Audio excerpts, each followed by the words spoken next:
Stock futures higher, especially the NASDAQ this morning, as it looks like the government will reopen. The Senate took the first step towards ending the government shutdown. Joining us now, Ed Yardeni, president at Yardeni Research. I thought about you a couple of times recently, Ed.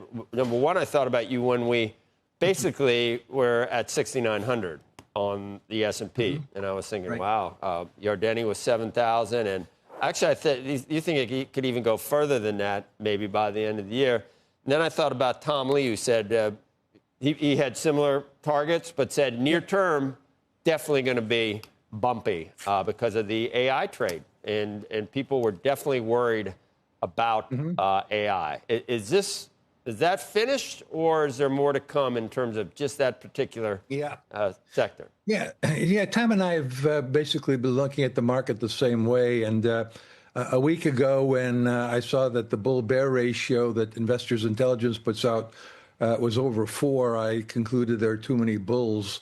And it looks like we cleaned out some of the bulls last week. But yeah, I think this is kind of a buy in the dip market, particularly in AI. I know there's a lot of nervousness about AI, but that's a good thing.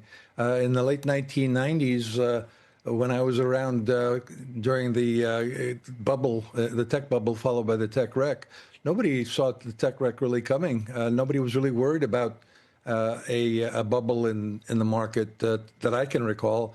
Not the way it is today, where everybody seems to be worrying about it.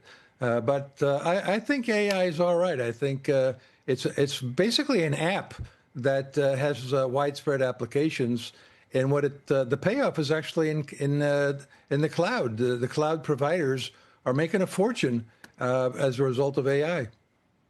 I was thinking that too. That I'm always trying to figure out what the hardest thing to embrace is, because that's always the right thing. You know, when a stock, you feel like you're ready to get sick to your stomach, that's probably when you should buy instead of selling it. It's almost always like that.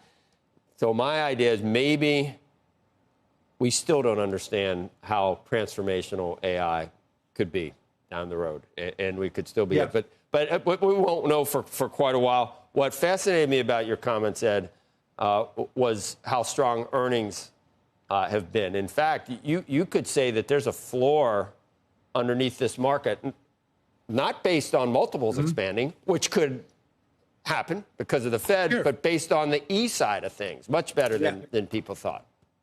Yeah, well, I am an economist, but somewhere along the way, I also became a strategist.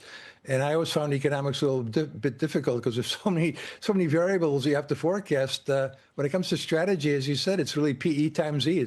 It should be that simple. And it's very simple to forecast using that model. Getting it right is where the trick is. But on the E side, it's been phenomenal. I mean, you would think that with all the commotion coming out of Washington, the geopolitical commotion, the pressure on margins from tariffs, that this would be a bad year for profits. Actually, it's phenomenal. We're going to have record highs in S&P 500 once again for the third quarter in a row. And the analysts' expectations just keep getting beat dramatically. So, for example, in the current quarter, the current earnings season, analysts expected an increase of about 6.5%. It's coming out 14% on a year-over-year basis. So you're absolutely correct. I think that the earnings are there to keep the market going. And in a sense, we've had an earnings-led melt-up, which is, of course, the kind of melt-up that you really want. Yeah. It'd be nice if things were based on like multiple expansions. But what do you have the forward S&P multiple at right now, approximately? Well, right now, the actual forward PE is running around 22 to 23.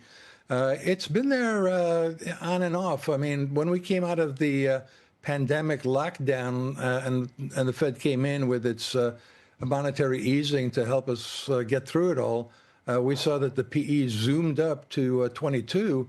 And so it took about 6 months to get there. And here we are back at 22. I know a lot of people are uncomfortable with that, but, a lot of that obviously is the Magnificent Seven. They're selling at 30 times forward PE. The S&P 493 is selling at about 1920. That's not cheap, but it's not crazy.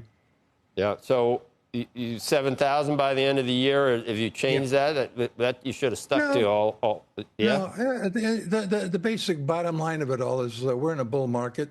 It's been a volatile year this year, but at the end of the day, we're at all-time record highs in the market in the past couple of weeks. And yeah, I think there could be a good, solid Santa Claus rally. I tend to focus on November and December rather than on the Thanksgiving to Christmas period. And that usually adds about 4 percentage points.